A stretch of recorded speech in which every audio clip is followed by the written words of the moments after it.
সকালবেলা ঘুম থেকে উঠেই দেখি বাইরে প্রচুর পরিমাণে বৃষ্টি হচ্ছিল। আর এই বৃষ্টিতে আমরা সবাই মিলে এই পেয়ারাটাকে মাখিয়ে খেলাম। তার সাথে আমার আম্মু কি, কি রান্না করলো এবং আমরা সারাদিন সবাই মিলে কি, কি করলাম সবকিছু নিয়ে থাকছে আমার এই ব্লগটি। হ্যালো এভরিওয়ান, আসসালামু আলাইকুম। কেমন আছেন সবাই? আশা করছি সবাই খুব ভালো আছেন, সুস্থ আছেন। কালকে আমার ভাইয়া বাজার থেকে এই আমগুলা আর এই পেয়ারাগুলা কিনে নিয়ে আসছে। এখানে ছিল ২ প্রকারের আম আর তার সাথে যে ড্রাগনগুলা দেখতেছেন এগুলা তো আমাদের গাছের ড্রাগন। এখানে ছিল আম্রপালি আর ব্যানানা ম্যাঙ্গো। এখান থেকে আমার আম্মু ২ টা আমই নিয়ে নিচ্ছে কাটার জন্য। আর এই পেয়ারাগুলাকে এখন কিছুই করবে না। পরে এই পেয়ারাগুলাকে মাখিয়ে খাবো। আর এখান থেকে দেখেন ড্রাগনটাও নিয়ে নিচ্ছে। আর আমার আম্মু এখন আমগুলাকে কেটে নিয়েও চলে আসছে। আর আমার নানু এখানে সকালবেলায় ভাত, দুধ তার সাথে কলা, আম দিয়ে মাখিয়ে খাচ্ছে। কারণ আমার নানু তো মিষ্টি খেতে পছন্দ করে। তারপরে দেখেন বাইরে এখনও বৃষ্টি থামে নাই। বাইরে তো প্রচুর পরিমাণে বৃষ্টি হচ্ছে সেই সকাল থেকে। অনেকদিন পরে এভাবে বৃষ্টি দেখে যাক ভালোই লাগতেছিল। অনেকদিন পরে এভাবে বৃষ্টি হচ্ছিল।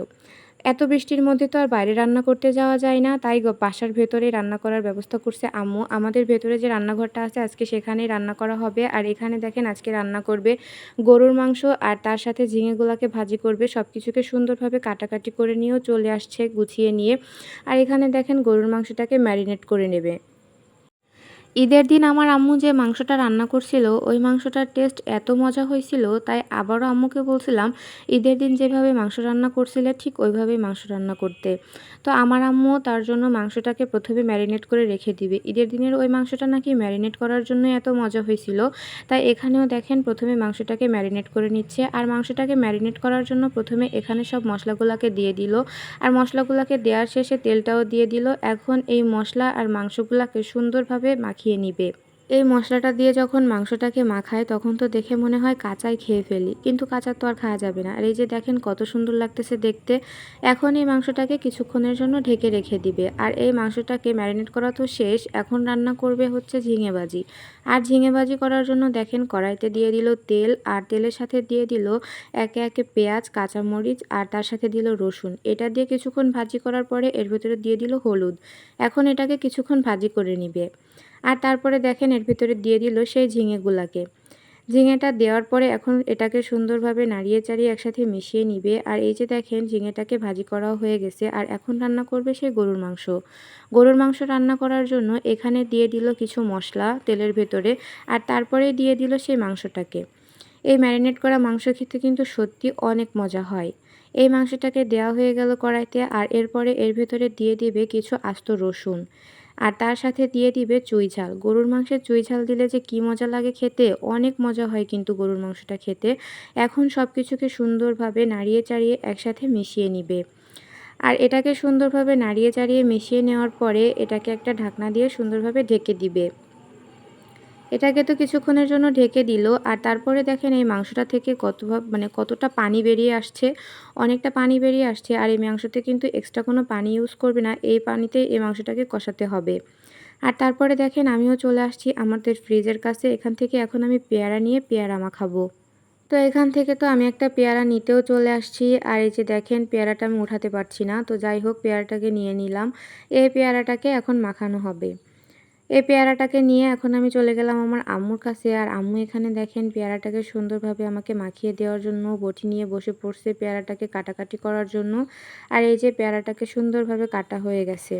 এখন এই পেয়ারাটাকে সুন্দরভাবে মাখাতে হবে। আর এই পেয়ারা মাখানোর জন্য আম্মু এখানে দিচ্ছে লবণ, তার সাথে চিলি ফ্লেক্স আর তেঁতুল। এটা দিয়েই পেয়ারা মাখাবে। আর বাসায় যেহেতু কাসুন্দি ছিল না তাই কাসুন্দিটা আমি দিতে পারিনি।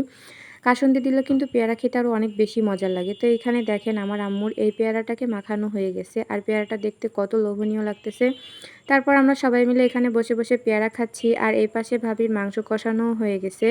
আর এই মাংসটাকে সুন্দরভাবে কষাতে দেখে তো অনেক লোভ লাগতেছিল। তো যাই হোক এখানে তো পেয়ারা মাখা খাচ্ছি, তাই আজকে আর এই মাংসটা খেলাম না।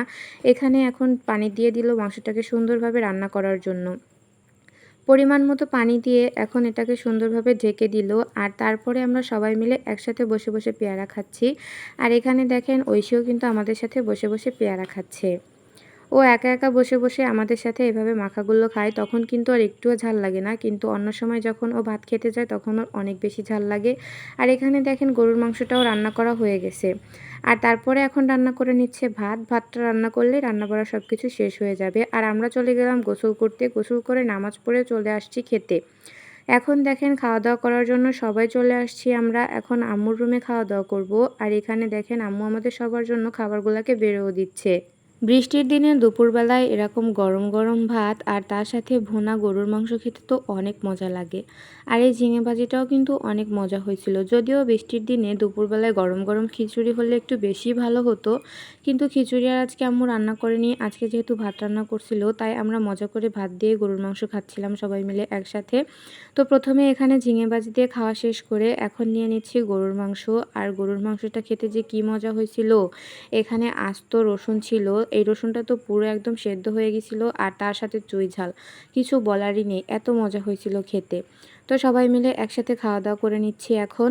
আশা করছি আমার আজকের এই ভিডিওটি আপনাদের কাছে ভালো লেগেছে। আমার আজকের এই ভিডিওটি যদি আপনাদের কাছে ভালো লেগে থাকে তাহলে অবশ্যই আমার চ্যানেলটিকে সাবস্ক্রাইব করে দিবেন এবং লাইক কমেন্ট শেয়ার করে আমাদের পাশে থাকবেন।